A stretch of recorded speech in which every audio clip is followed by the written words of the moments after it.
Hey everyone, welcome to our exploration of classic cars. If you love watching these mini documentaries about iconic classic car features, then we're the motel for you to stay on the road of YouTube. Without a second's delay, let's look at two classic features and see how they made classic cars cool and stand out.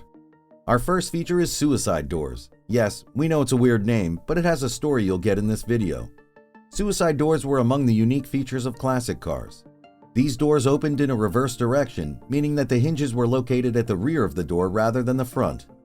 The backward opening doors were incredibly convenient, proving ample space for passengers for getting in and out of the car. This was particularly useful for ladies wearing gorgeous long dresses.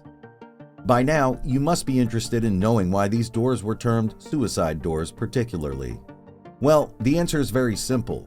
The flaws in the design of these doors made them a kind of killer, and they proved very dangerous for passengers and bystanders. Why were they so dangerous? Well, these doors were not friends with aerodynamic force. At high speeds, such a door not locked could get thrown wide open and, due to intense airflow, push the passenger out of the car.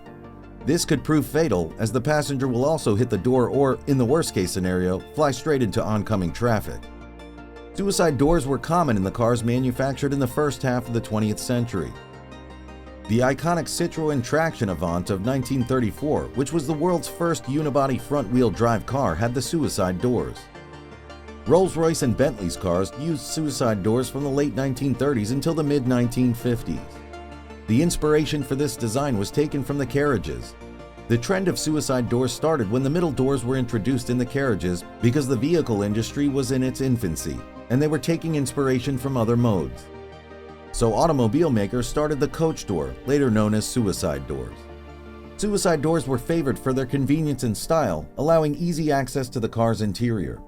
They also gave the car a unique look, which set it apart from other cars on the road. Suicide doors are still used on modern cars that symbolize luxury and elegance. The Lincoln Continental and Rolls-Royce Phantom have these doors. Next up, our featured item is chrome bumpers, which you must have seen at least once. We understand that a car's bumper is crucial for both safety and design. In the early stages of automobiles, bumpers were made of black steel and mounted on the front and back of the car. However, as the focus of automakers shifted towards the style of the vehicle once they successfully maneuvered a box of metal on four wheels, also known as a car, we got chrome bumpers. In the 1920s and 1930s, automakers started using chrome plating on various car parts, including bumpers, as a way to improve their appearance and make them more durable. It is during this time that the first chrome bumpers began to appear on classic cars.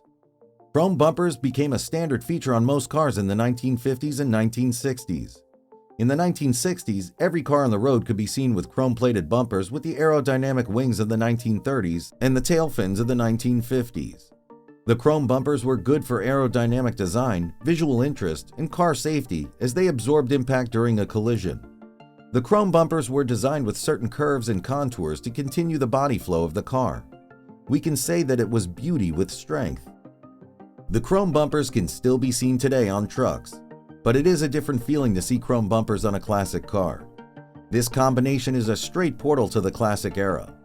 That wraps up our peek at suicide doors and chrome bumpers in classic cars.